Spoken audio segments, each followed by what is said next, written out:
найбільше зараз турбує, коли нарешті наш північний сусід забереться до себе додому. Ось, а тебе? Ну, це якби сценарій мінімум, так? А сценарій максимум, щоб його зовсім не існувало. Але ми розуміємо, що це не найближчий який історичний проміжок. І навряд чи ми побачимо, може побачимо, тому що світ настільки рухливий зараз, і все може бути там за 1 секунду, але всі ці сподівання, умовно кажучи, це пересічне, там, коли Путін здохне, да, тобто не варто на них спиратися. Потрібно жити своє життя і якомога ефективніше захищати себе. Ну, ти прямо такий вже план проговорив, тому що це для мене передусім про те, щоб деколонізувати Росію. Тобто у нас з тобою є діти, так? І добре, не вистачить на наше життя дожити до цього, поки Росія, скажімо, розпадеться. Тому що насправді дуже мало того, щоб зник тільки Путін, бо вони кожного разу породжують нового Путіна, або там Сталіна, або ще когось. Ось, але є такий план для наших дітей і на подальше майбутнє так само. Можливо, хтось із них, з наших нащадків, доживе до того моменту, коли Росія розпадеться на маленькі такі державки, і в них там їх 120 чимось народів, 122 чи щось таке народів, мова яких майже знищена, ідентичність яких майже знищена, вони почуваються так, як ми колись в рамках Радянського Союзу, тобто такими пригнобленими, пригніченими і меншовартісними. Ось, і насправді я думаю весь час про те, що я можу з цим робити в межах моєї професії як письменниці, і я дуже багато думаю про деколонізацію. Але, знаєш, ця деколонізація, вона поки що про неї говорять тільки зовні. І є науковці, які там досліджують, як деколонізувати Росію, що треба зробити. І всі вони або з України, або з Казахстану, наприклад, там є дуже класна дослідниця. І росіяни не проробляють цієї роботи. От що погано. У них є просто якась безмовна так звана опозиція, яка повиїздила і яка не робить цієї роботи, яка паразитує на нашому. Всі ці телеканали, так звані «Дожді», «Медузи», вони насправді глибоко імперські. Вони себе декларують як такі опозиція, але насправді вони паразитують на нашому горі, використовують кадри з України для того, щоб знайти гроші собі на фінансування і промотувати, робити свою соціальну рекламу. Це теж деколонізаційний погляд, насправді. От такий зверхній, використовувати чуже горе і заговорювати чуже горе, нібито. От. І, тобто, я не бачу, я просто шукаю, і я не бачу там когось, хто би міг зробити таке. Крім того, вони роблять ще справу того, що, начебто, людина, європейський погляд на оцих хороших русських, так, які розповідають про цю Росію світлого майбутнього, про іншу Росію. Вони дивляться, начебто ж люди, начебто адекватні. Друга Росія. Начебто ж, це ж люди, вони адекватні, вони щось тут в Європах, вони щось розповідають, і це нівелює трошки все ж таки оцю сатанінську сутність самих росіян. Тобто Європа бачить якусь таку там частинку цих хороших русських, знову, в яких ті ж самі імперські наративи, теж будь-кого там пошкребив, це їм буде імперець. Ось, і тому це трошки така не дуже гарна історія, що вони там щось там комусь розповідають. І у когось, у адекватних людей, умовно, у якогось середнього там європейця, тобто погляд на те, що це ж можна зробити, ось ж є якийсь приклад якоїсь адекватності. Так. Насправді ні, насправді. Ну, вони виглядають просто, ці всі опозиціонери за кордоном, вони виглядають як, ну, типу, теж культурні люди, які їдять ложкою, які мають унітаз вдома, а не як деградована їхня більшість, яка приходить і для якої нормально вбивати. Ось вони на нас вже посилають якісь ракети. Ми чуємо тут тривогу. От. Це балістика. Я це почитаю. Насправді ми дуже неправильно робимо. Ну, якщо це дрони, то це окей. Якщо це балістика, то треба подумати, куди вона летить. 31К, зліт, ракетна небезпека. Ну, от росіяни на нас посилають дрони. Я не знаю, Сергій, що ти думаєш? Ми зараз продовжимо розмову? Ні, ми продовжимо. Ми можемо продовжити, я думаю, теж. Я думаю, ми просто зараз тенденція така, і вони трошки інші міста обстрілюють. Я думаю, що будемо сподіватися. А якщо ні, в прямому ефірі побачите, як тут на нас все летить. Я люблю Не дай Бог. Чорні жарти. Апокаліптичні просто максимально. Я поставлю таке питання. Мені дуже цікаво. Тобто ви люди, які пишуть з 14-го року про війну. Не всі митці в Україні. Так, пишуть. Сергій картини, а я текст. Хтось літерами, хтось фарбами. Дуже класне слово. Змінилася оптика вже з початком повномасштабної війни ваша.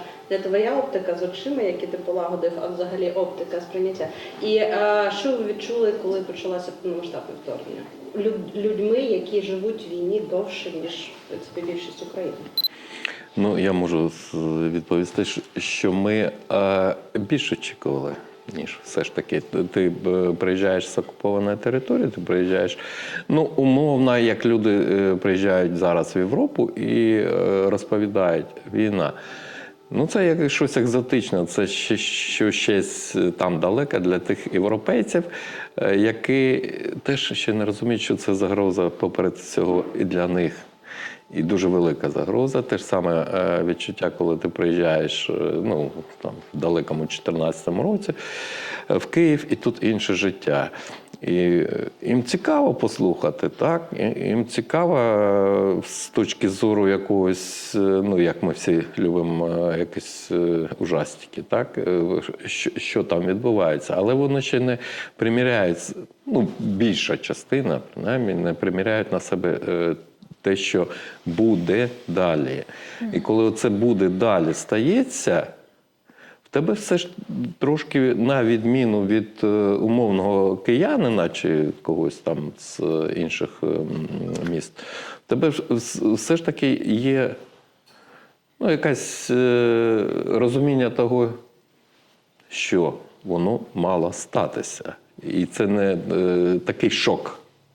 Це шок. Закономірно, так. Да, це шок, але, ну, такий трошки спокійний. Ну, але ж, ну, як з точки зору, ти ж не там публіцист, ти ж художник. Художник, він цей світ. Ну, це дуже таке індивідуальне сприйняття. І все, що каже художник, він каже, ну, про себе, так? А те, що огляд там на якісь минулі часи, там на часи, може, юності, молодості, все одно ти жив, і тільки зараз розумієш, що ти жив в той же окупації, тільки в радянській окупації, в ті часи, так.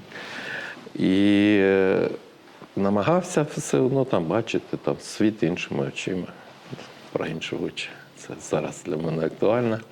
Мене зараз зробили зір, який був там 1, зараз це 60%, це великий плюс. Але виявилася одна штука, ну, це врождена, якби, і її вже не виправити. Тобто я бачу трошки хвилясте все, як Хундервасер, архітектура чи Гауді. І один художник мені сьогодні сказав, так це ж можна монетизувати. Ну, тобто це якийсь специфічний зір. Ну окей, це про оптику, ну це про фізичну оптику. Про фізичну оптику теж. Я собі здається, в кінці 22-го року новий рецепт на окуляри, я використовую там або лінзи, або окуляри, ось виписала. І у мене змінився рецепт, ну, доволі сильно. І у мене так от все поплило, все отак от стало якесь під такі ухо пішло, якісь криві підвіконня, якісь криві стіни на мене падають, і просто поки я звикла до цих окулярів, теж оптика змінилась. Ось десь так само оптика змінюється, коли починається війна. Спочатку там на сході України, потім в Києві, де я тоді знаходилась, ну тобто по всій Україні повномасштабно. Адаптується. А потім мозок адаптується. От, власне, і мозок адаптувався до цих окулярів, я вже все нормально бачу. І я змусила мозок, я в них ходила, дивилася і звіряла реальність. Ось так само і зараз. Ми ось сидимо, тривога, і наш мозок теж адаптувався. Ми не відчуваємо якогось такого страшного стресу. Але є одна річ, яку дуже часто не враховують. Всі чекають після травми якоїсь, будь-якої травми, чи цивільних, чи військових, ПТСР чекають. Всі на посттравматичний стресовий розлад чекають, забуваючи, що може бути посттравматичне зростання. І, як на мене, після 2014 року це саме те, що зі мною сталося. Я б відчула, що моє життя коротке.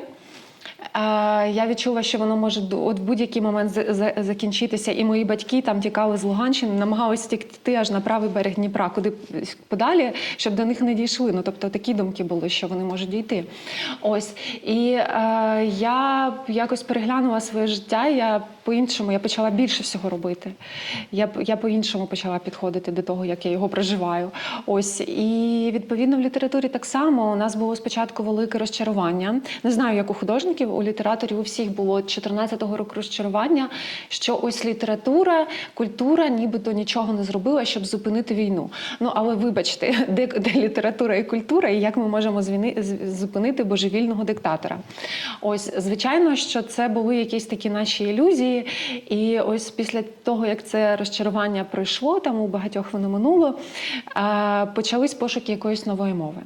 І ось, якщо ми, які приїхали зі Сходу, цю мову знайшли раніше, мені здається, от в літературі так само, ми її шукали раніше, ми розуміли, як травматичні великі події, вони впливають на людину і як змінюється значення слів, то після 22-го року ми перестали бути самотніми, тому що до цього я відчувала себе якоюсь божевільною самотньою, яка говорить, і ніхто не розуміє, навіть колеги не розуміють, яку, не кажучи вже за кордоном. Тепер ми такі самотні за кордоном. Ми приїздимо, говоримо, ми попереджаємо, ми говоримо, буде так і так. Ми кричимо. Ось так і так. Ми кричимо, ми розповідаємо. Я приїжджаю з турнікетом.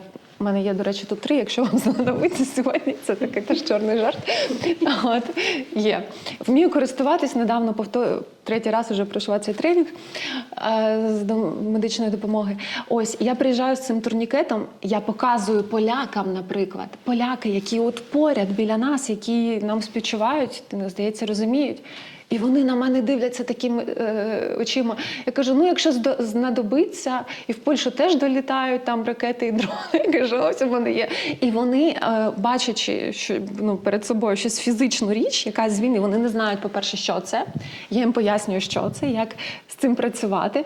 І, по-друге, вони нажахані, що це, допустити цю думку, що їм це доведеться застосувати. Я вже не кажу про, я ношу з цим турнікетом всюди, не кажу вже про Штати, про Індію якусь, де це все зовсім далеко і незрозуміло. Ось. І так, людині так легше відгородитися. І насправді це ж багато енергії займає. Перебудувати свій мозок і почати готуватися до чогось такого жахливого. Потрібно зрушити весь порядок світу, який там у тебе якось вибудований, ця вся архітектура. Людям це складно робити, і людям складно уявити, що все буде не так і треба щось змінювати в житті. Яка операція європейця потрібна? От у Сергія операція була на оці, у тебе рецепт нових окулярів, щоб покращити цей зір і потрапити в бачення реальності. Тобто, що європейцям потрібно, американцям, всьому світу, китайцям, зрештою? Я не знаю, бінокль, мабуть, якщо вже про оптику. Щодо того, що окей, Люба сказала, що зараз ти не відчуваєш себе одиноким, тому що це вже всіх стосується. Не дуже хотілося, щоб ми в Європі нас вже розуміли. Я маю на увазі, щоб туди дійшло. Так. Ось, тому що ми якимось чином будемо радіти, умовно, да? Тому що нарешті ви зрозуміли, про що ми казали. Так. Але цього, дай Боже, не буде. А те, що ну, робимо, що можемо, стукаємося і розповідаємо, і окей, звісно, там, умовний європеєць, ну, не завжди може почуватися себе комфортно. Ну, як будь-яка людина в побуті, коли хтось постійно жаліється там на якесь своє горе. І вони можуть про це не дуже і хотіти чути. Але ми все одно маємо це робити. Зараз я якраз працюю над проєктом, який про полон, тобто там має історія. Я теж, але не про мій, безумовно, я не була в полоні, але так кажи. Ні, свою історію то я намалював, і це було графічним оповіданням. Зараз я збираю якраз історії інших експолонених, і їх також малюю. Тільки я малюю. Візуально буде розповідь, і вже домовились, що це буде друкуватися. У тебе вже є назва цього проєкту? Назви немає. Ну, це ми домовились, поки буде 5 історій, яке буде. Тобто те, що ми можемо, ми робимо. Це буде альбом, виданий з їхніми історіями, так? Так. Це буде, ну, як це називають, комікс, ну, графічна історія. Чи оповідання графічне. Оповідання про ці історії. А про питання, яке було, щось там про... Як оптику. Оптику. Ну, і до попереднього також, якщо стану, коли там перший день війни, хоча ж, як кажу, ми більш були вже до того готові, але ці там перші якісь хвилини, там моменти, коли ти заходиш в майстерню свої, дивишся на свої картини, і тобі здається, що це настільки порожнє, це не про що, це не про що, навіщо це, єдине мистецтво, яке може бути і допомогти, це мистецтво вбивати москалів. Все інше це не про що. Тобто стан якогось ступору був. Тобто там я десь тиждень, і я не знав, що я можу робити, малювати. Тобто я не міг малювати, потім цей стан пройшов, і ти продовжив все ж це робити, тому що, як би там не було,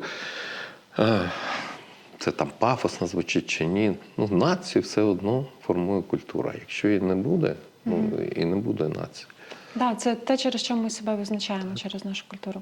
От, власне, ти згадав про те, над чим ти працюєш. Я так само працюю над книгою, яка пов'язана і по полону в тому числі. До мене минулого року, там що вже майже 1,5 року тому, написав військовий, який вийшов з полону з Оленівки. Він був на Азовсталі, з батальйону Азов. І він написав мені просто подякувати за книжку «Абрикоси Донбасу», яку він там гартав на першому бастіоні, коли загинула його дружина. І він сам з Донецька, і для нього ця книга була як про дім, щось таке рідне. І він написав мені просто подякувати. І я з ним зустрілася, він мені розповів свою історію.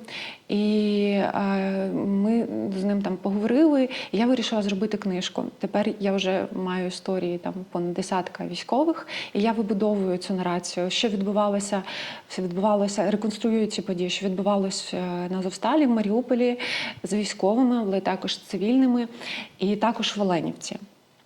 І потім, і власне там я ж в цих історіях дуже багато життєстверного. Тобто на Азовсталі навіть, попри те, що там постійно скидали оці каби, інколи тритонники, ось, що відбувалися жахливі речі, а вони жартували, вони іронізували. Там дуже багато таких історій, як іронія, гумор допомагав триматися військовим. Не лише це, але оце зокрема. Я також прошу, коли беру інтерв'ю у експолонених, розповісти щось смішне. І завжди знаходяться ті історії в тих жахливих умовах, коли вони розповідають, щось таке іронічне, забавне, те, над чим вони жартували.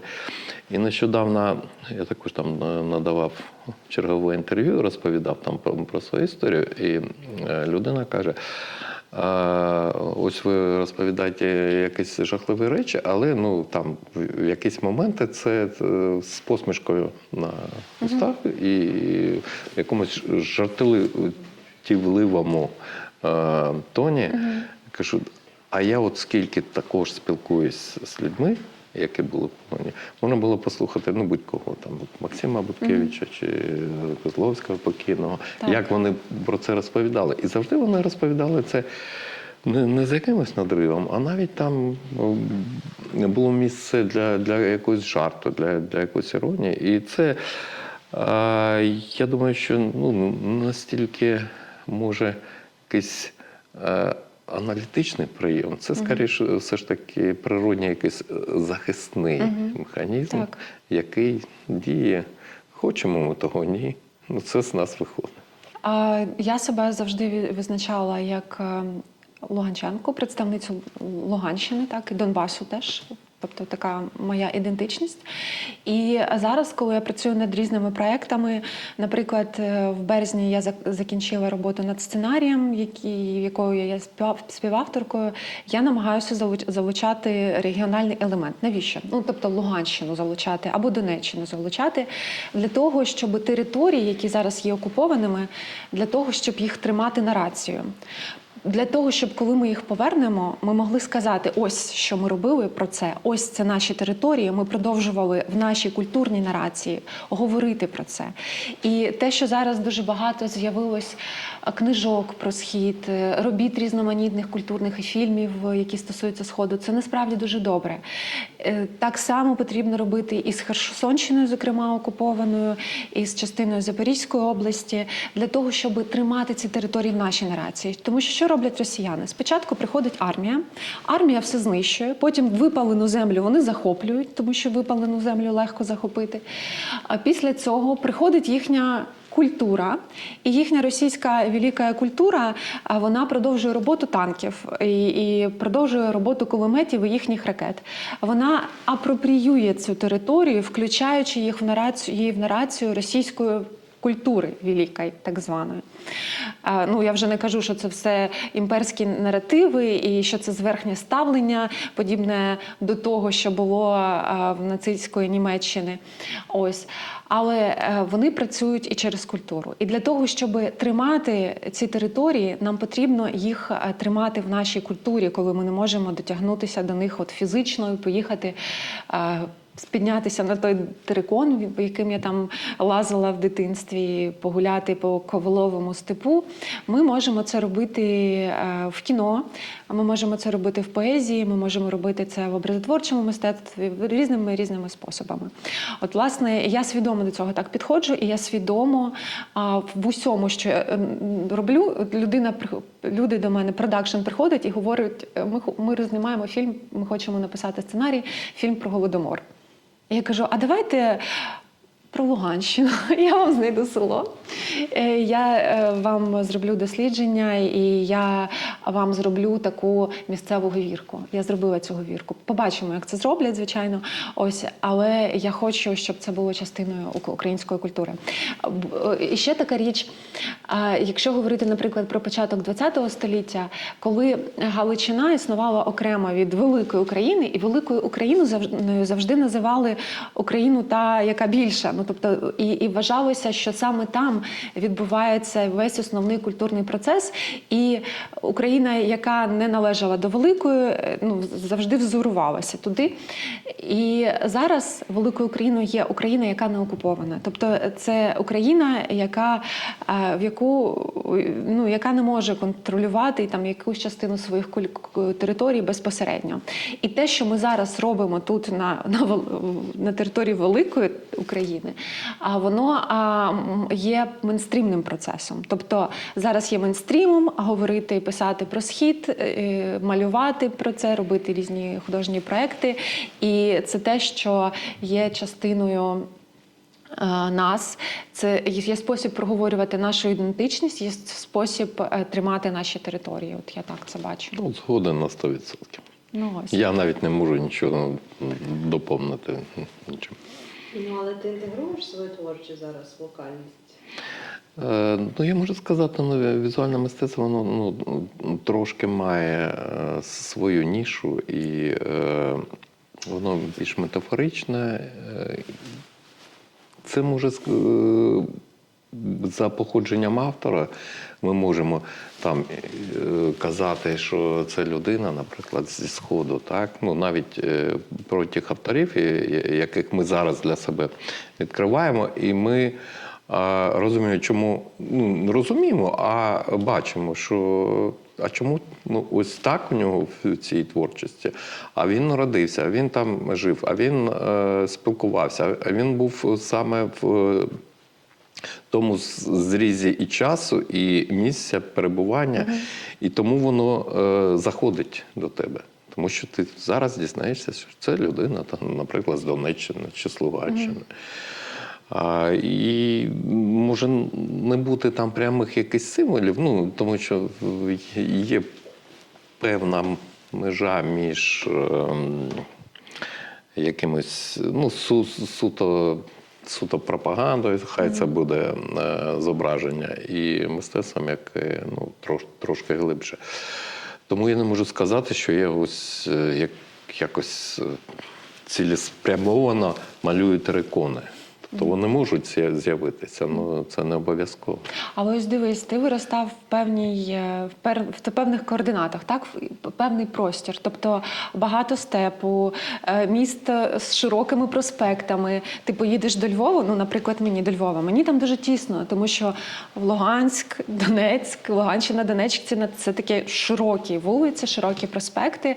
Ось, тобто таке якесь степове мислення, степове опанування простору. І це дещо інше. І це все одно так чи інакше є всередині нас. Ми завжди приміряємо, я завжди, наприклад, не знаю, може не кожен так, а я завжди приміряю це на себе, тобто на той мій досвід, на той мій перший досвід, який для мене є віссю координат нульовою і основною. З чим я Дитячу порівнюю. травму ніхто не відміняє. Це не травма, це таке якесь Я маю на увазі, я народився під металургійним заводом в центрі місця. Для мене шматок якогось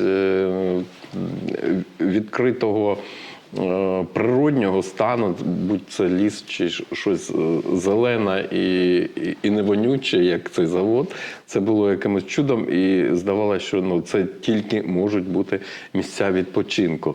А коли ти в ту стару Європу приїжджаєш, і ти розумієш, що це місця, в яких птахи поють і зайці бігають по центру місця, і ти дуже дивуєшся, тому що так можна.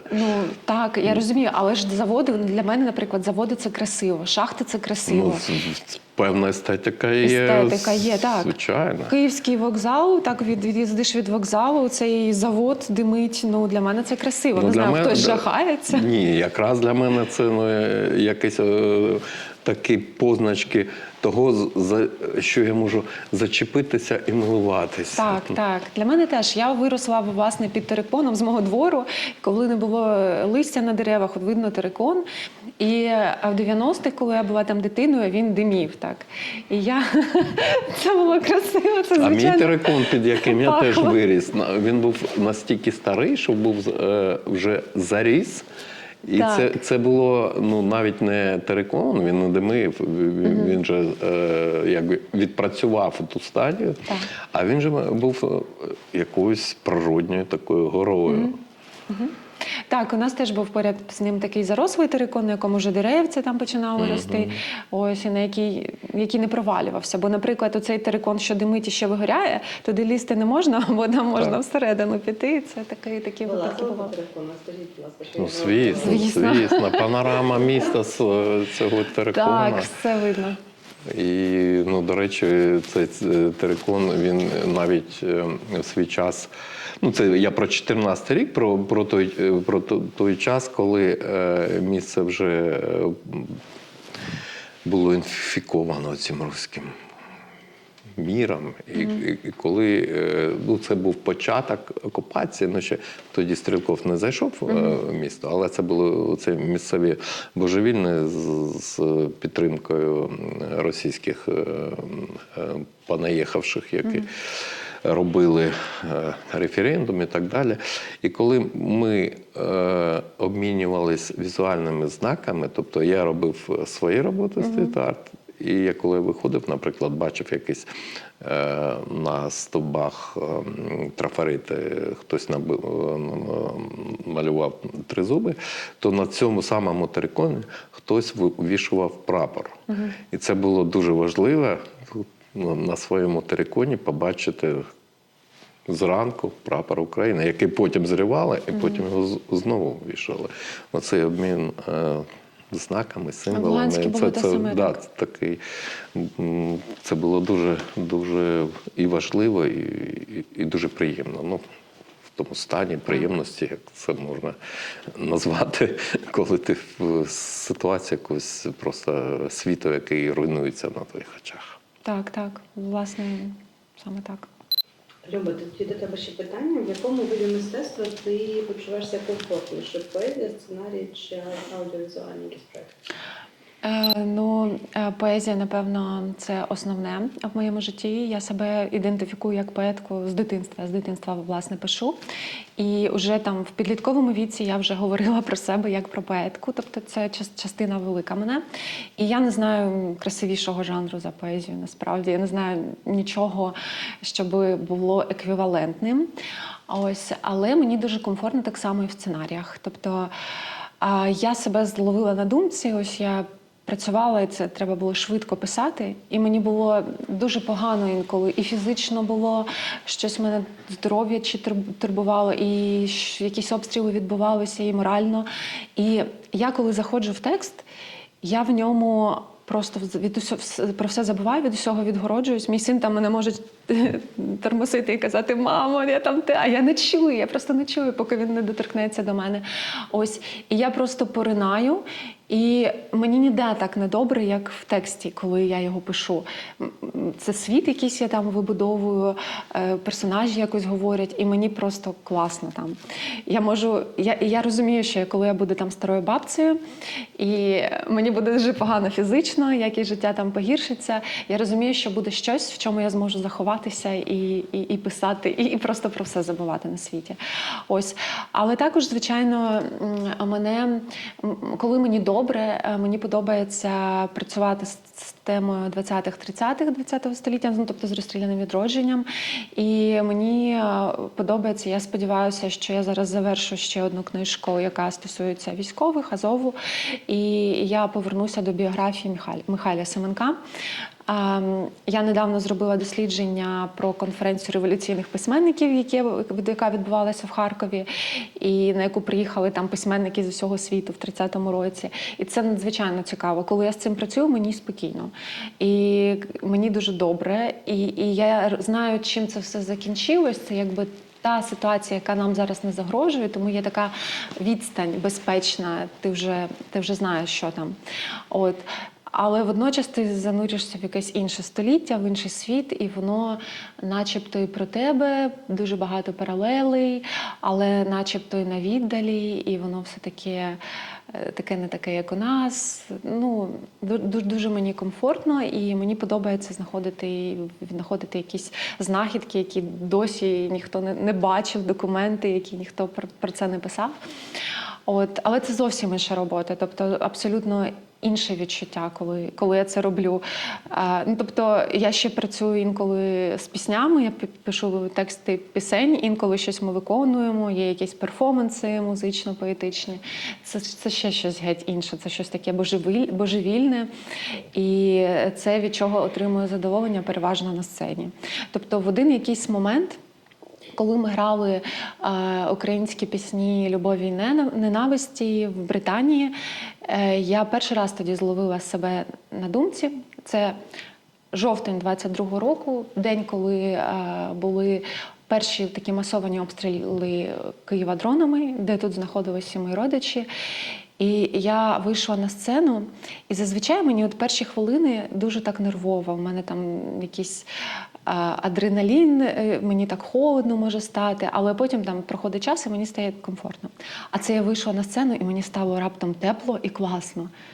І я так відчула цю підтримку залу, і мені одразу спрацювали якісь інші гормони, там якийсь серотонін, я так можу собі припустити.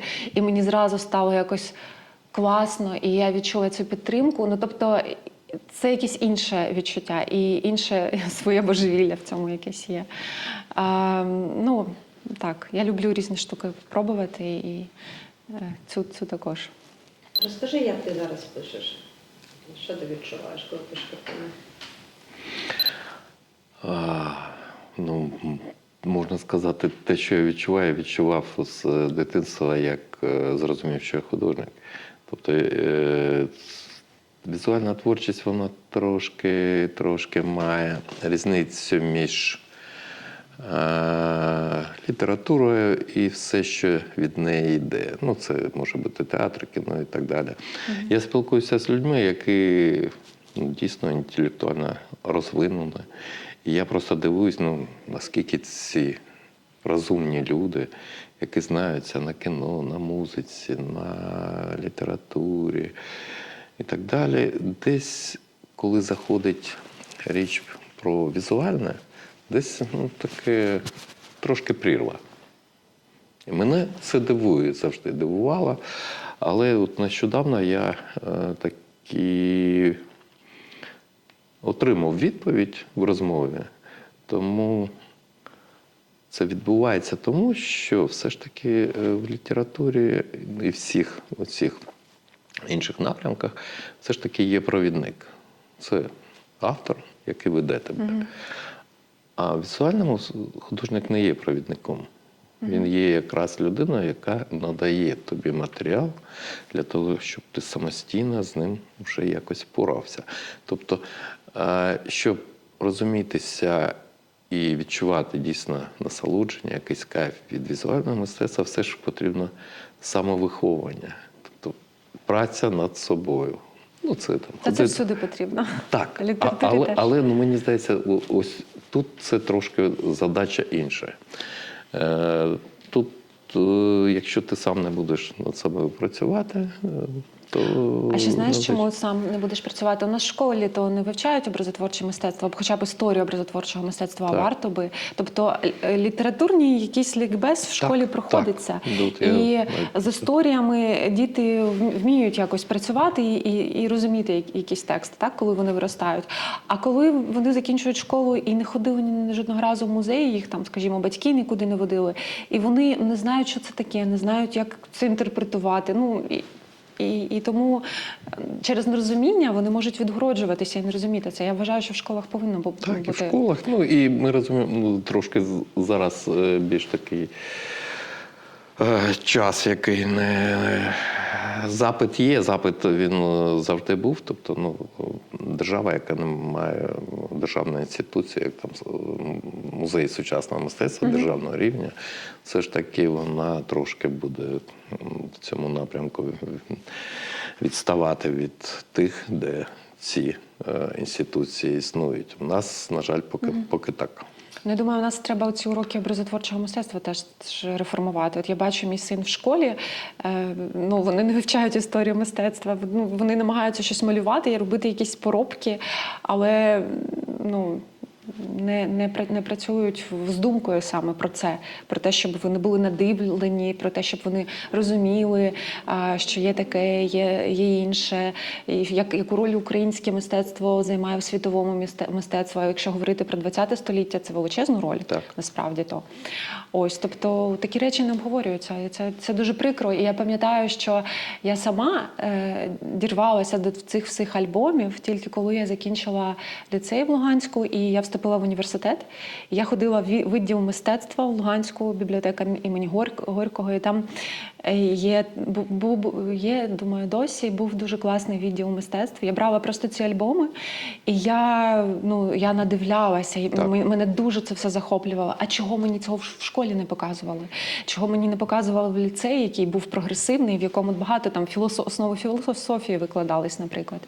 Так само і з музикою. А в Луганській бібліотеці була така така таємна кімната без вікон, де інколи влаштовували побачення і слухали платівки. І я там теж могла слухати платівки, інколи навіть з моїм хлопцем. Ось, не лише слухати, всяке могло бути.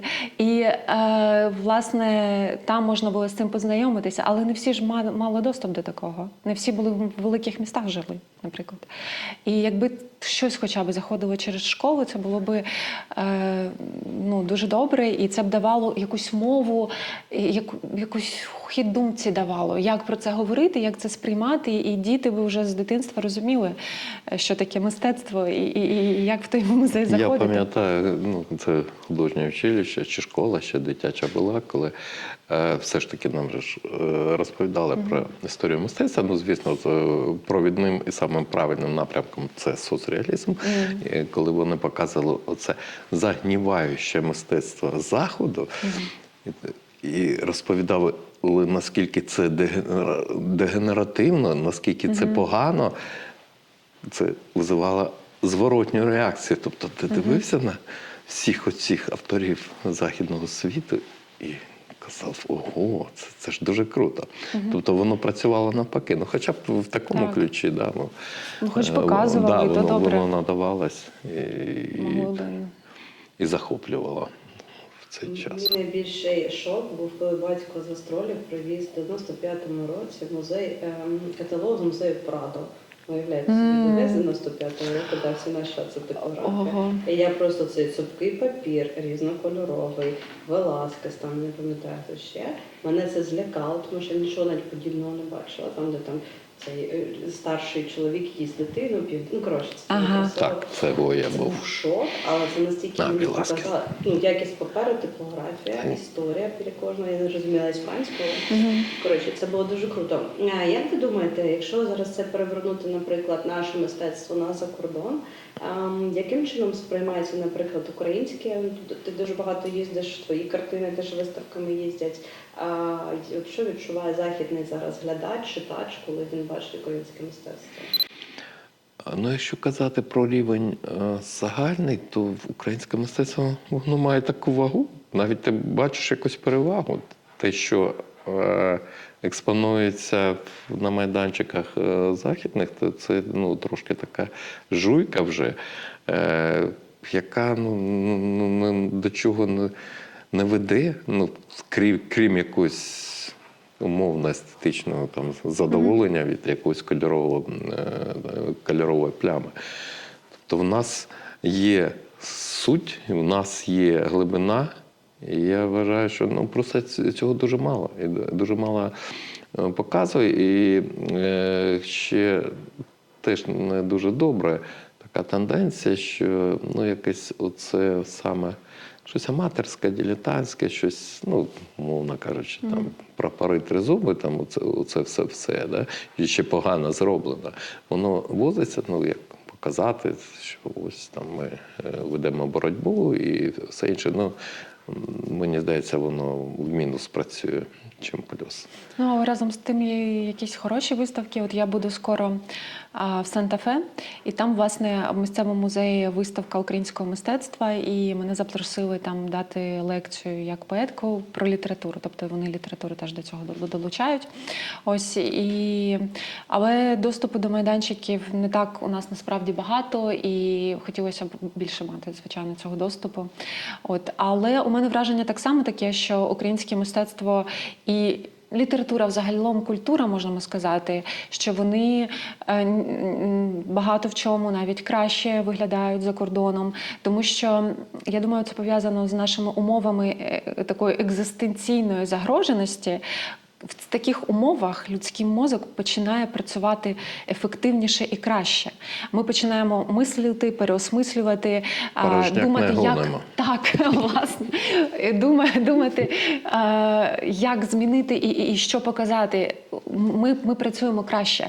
І от є такий якийсь своєрідний, не знаю, не хочеться вживати слово «вибух», тому що у нас вибух це асоціюється зовсім з іншим, але є багато всього цікавого, що нам можна показати за кордоном, і воно дуже часто якісніше. Я можу говорити про українську поезію, вона набагато краща і набагато сильніша за всі ці поезії, які зараз за кордоном зокрема європейську. Мене цікавить ще японська поезія, вона така цікава, своєрідна через їхню культуру. Але якщо говорити про, наприклад, європейську, то ми багато в чому цікавіші і краще. Ось. Ну, тобто, це наш недолік мати війну, але водночас це наша і перевага вміти виживати в цій війні, вміти мислити і творити щось нове. Насправді не кожна країна, не кожен народ в умовах війни створює щось таке продуктивне і творить своє якесь нове мистецтво. А ми можемо це, і це вже не перший раз. На початку ХХ століття, що в мистецтві образотворчому, що в літературі, це було щось неймовірне, це було неймовірне відродження. Теж між війнами, теж в умовах загроженості, виживання нації взагалі як такої. І знову це повторюється. Це як якась наша особлива сила і наш секретик такий. Уявімо собі ситуацію, якби війни, наприклад, не було. Що б було зараз українське мистецтво? Я думаю, як курували і російські куратори, так би воно і було. Тобто це було частина знов їх імперської політики. Українським мистецтвом займались російські куратори. Все. А в літературі було насправді те саме. 14-го навіть року, вже після того, коли почалась війна в Україні, на форум видавців до Львова приїздила Уліцька, яка уже тоді або після цього сказала про те, що там Крим, ну, типу, у неї були не все однозначно. Не все однозначно щодо Криму. Так. Тобто в літературі ми так само дуже сильно озиралися на російських письменників чомусь, ось, і українські менеджери чомусь. Ну, ясно чому. Ну, насправді тут логічно чому, так? Тому що у нас така дуже травматична історія і була ця меншовартість. Ось. Але ось так було. Ну, насправді, після 14-го трошки змінилося, але не все. Продовжували там хвалити тут в Україні, навіть для громадського телебачення робили рецензії якоїсь книжки Захара Прилєпіна. Ну, тобто виходили якісь такі дуже дивні речі, як на мене, і недопустимі, як на мене. От. Але з часом цього ставало менше, і зараз ми маємо нову загрозу збільшення масштабів війни і насправді таке дещо очищення від цього російського мистецтва. Шанс, да, в цьому є шанс, тому що дійсно мати своє. Як Хвильовий, до речі, він говорив про такий термін, як романтика вітаїзму. І мені це страшенно подобається. Він говорив, що російська постреволюційна і там революційна теж література, що вона песимістична, і що взагалі класична російська література, вона песимістична, там вони плачуться, ось. А він писав про українську літературу як літературу вітаїстичну, яка така просто вся про життя, і яка оспівує життя. І це справді так. Насправді, якщо говорити, різне в нас в літературі було і драматичне, і якесь комічне. Ну, можемо згадати як Котляревського, який смішно писав про війну, так, насправді. І можемо згадати Шевченка, який такий більш драматичний був. Тобто у нас є і той дискурс. Ось. Але наша сила в тому, що ми вміємо переключатися з різних дискурсів, і що ми вміємо все-таки якось вирулювати на щось таке позитивне і не ховати себе в цій вмиральній ямі або ще десь. Ну так, навіть в умовах окупації, як це було, там почитати Мина Мазайла, да? Це зараз по-іншому читається зовсім, ніж воно було написано, якби пристосовано до того часу, але наскільки воно було якраз проти тієї ситуації, яка відбувалася. Хоча воно було подавалося, це був також вибух, і це ще потрібно було вміти так зробити. Так. Краще бути ізнасилуване, чим в Україні зігруване. Оце, що у вас Харків написано на вокзалі, треба Харків і всяке таке.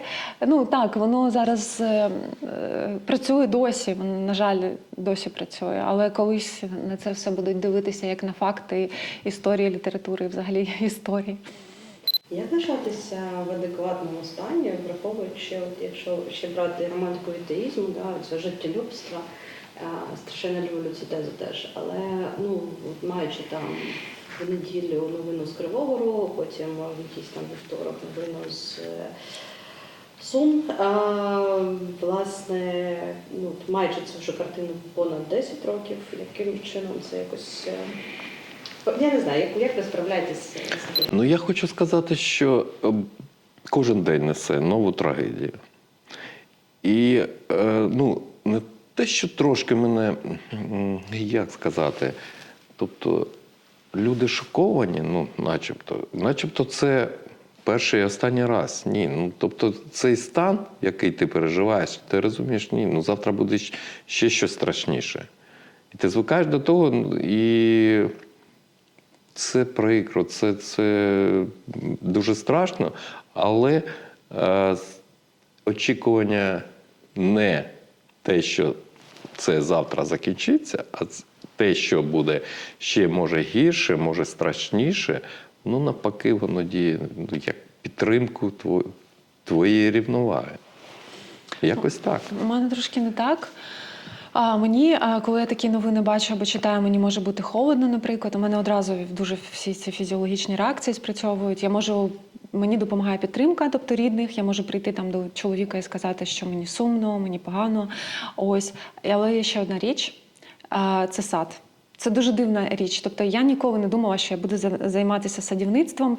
Я думала в 90-х роках, коли були всі ці городи на сході України, зокрема теж, і на яких там ми садили картоплю для того, щоб вижати соняшник, для того, щоб його потім оббивати ось цією качалкою і здавати на олії. Тобто я це робила своїми руками. І я тоді в підлітковому віці думала, що ніколи не буду садити, нічого не хочу і взагалі цим займатися, буду там з професійною діяльністю якоюсь займатися. І тут повномасштабне вторгнення. Що робить Люба? Я саджу троянди, ковилу, абрикосу. Там ми живемо в приватному будинку. Просто кількість квітів, які я щовесни саджу і пересаджую, вона неймовірна. Або замовляю якісь нові. Навесні це величезна просто частина бюджету сімейного. Але насправді я потім щодня, коли мені особливо дуже погано, я виходжу в сад і я виходжу щось робити. І воно, це, як писав Довженко, произростає, і воно живе, воно розвивається, воно квітне, і мені страшенно це дає сили. І я недавно дізналася, що це не унікальна ситуація. Тобто я бачу також двох колег я точно знаю, які теж почали раптом садити сад. Але я знаю, що є дослідження про війну, про Першу і Другу світову війну, що дуже часто, це був такий феномен, що там, де проходила лінія фронту, і недалеко від лінії фронту спонтанно виникали різні сади. Їх садили люди, їх садили військові прямо в окопах. Наші військові теж в окопах вирощують там інколи якусь баделину, я не знаю, якийсь огірок.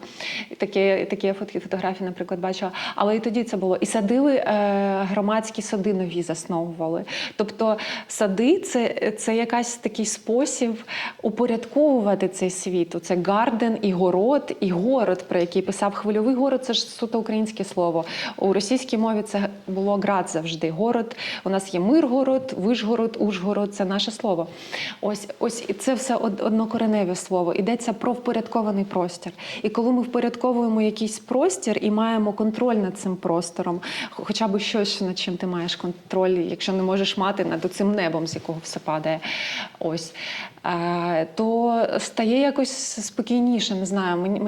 Мені це дуже допомагає. Якщо в дуже поганому стані, я прямо пропадаю в саду.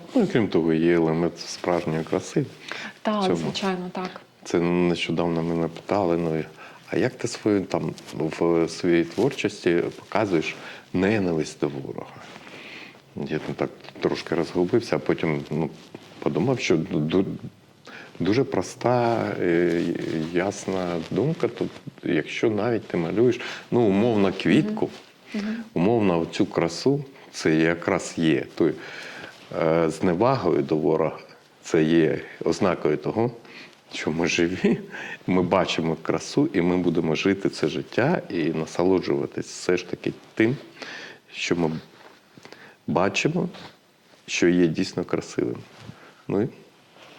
Це була не відповідь, тоді я розгубився, це була вже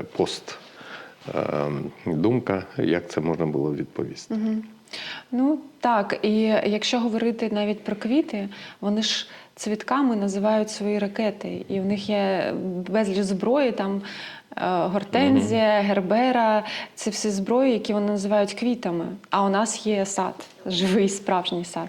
Що ви б зараз порадили робити, побажали українцям, які живуть в Україні? Це дуже тупе питання, але насправді дуже цікаво, тому що воно дає оці зрізи. Ні, ну перша відповідь – це чим ти можеш, як ти можеш, в якої там мірі, але це допомога, це участь, це все ж таки в збройному спротиві. Допомога Збройним силам України, так? Так.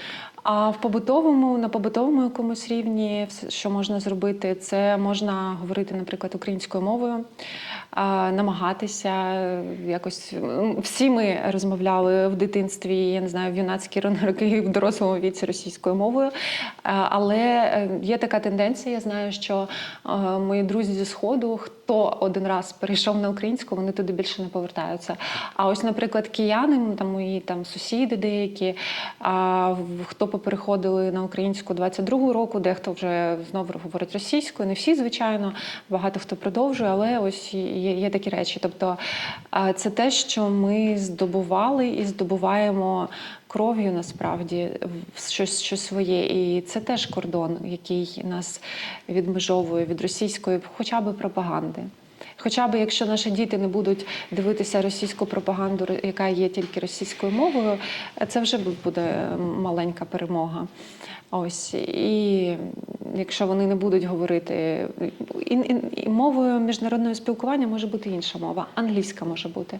І треба робити акцент, якщо говорити про дітей, на вивченні англійської. Тобто вона може замінити російську і повинна замінити російську, бо є дуже багато інформації, яку ми не можемо отримати українською, наукові дослідження, вони або англійською, або китайською, так само дуже багато, дивлячись, про які науки говорити. Ось тому ми маємо вибрати іншу мову міжнародного спілкування.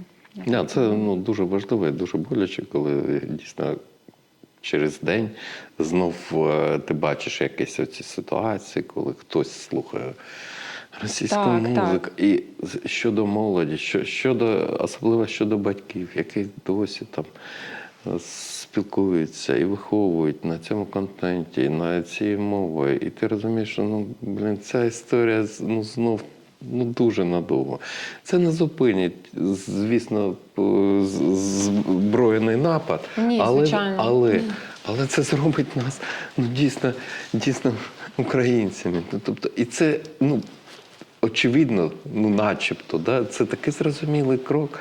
Тому що це ж, умовно, не в окопі сидіти, просто вивчити свою, не чужу мову, вивчити, спілкуватися і використовувати її.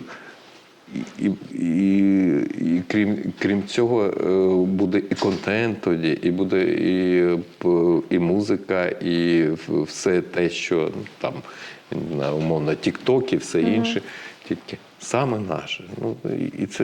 І це обурює насправді, тому що це ж так просто. Звичайно, потрібно докласти зусилля, тобто над собою і себе контролювати якийсь час, але потім воно приходить і ти починаєш сни бачити, ми ж всі це проходили, сни бачити українською, але насправді це зусилля в порівнянні з тим, яке зусилля відбувається на лінії фронту, якою ціною, це найменше, що може кожен зробити, просто. Але зараз ми вийдемо на вулицю.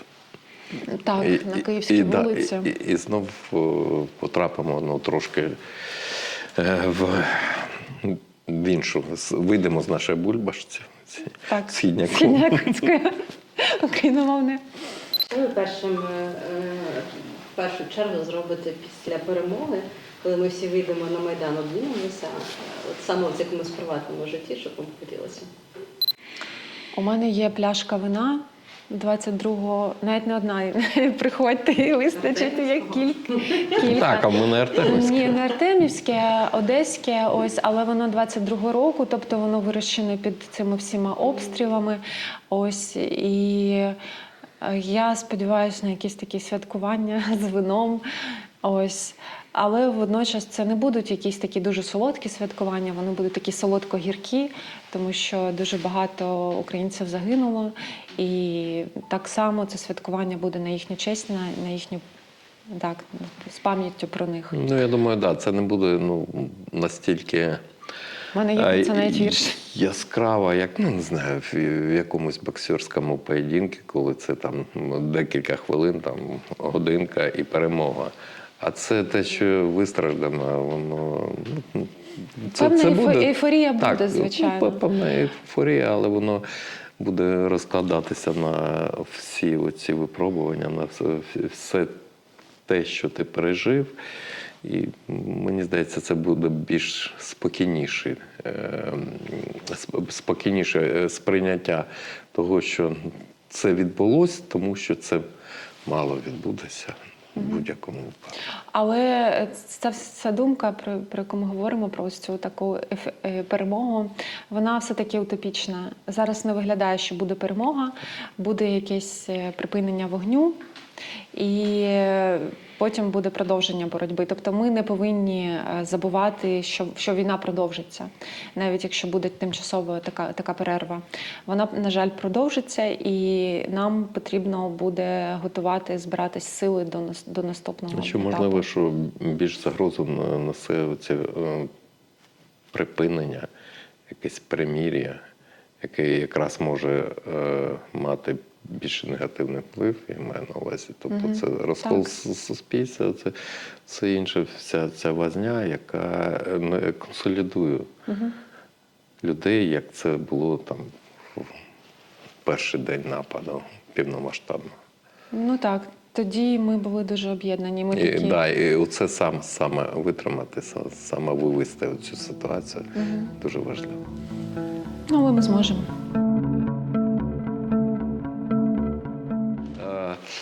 Ну, ось якраз оцей період повномасштабки, і коли все ж таки ти повернувся до творчості, для мене було дуже важливо збирати людей, які приходили в підвальчик на Ірвалу, які залишались в Києві, тому що в Київ тоді дійсно був трошки порожньо. І ти розумів, що ці люди, які тут, вони тримають місто, тримають Київ. І я малював портрети друзів. Це така умовна серія була. І от якраз Люба підвернулась під цю нагоду, і це також був зроблений портрет. Із цієї серії якраз портрети друзів, тому що це не просто портрети друзів, умовно, будь-якої там такої нейтральної ситуації. Це була дуже критична ситуація, це була дуже гостра ситуація. Ось. Але в підвалі там класно, там не чути тривоги. І саме класно, тому що там завжди було світло. Київська, це підвал в Київська, і не було блекаутів. Не було блекаутів. Наявність світла, це теж було дуже важливо.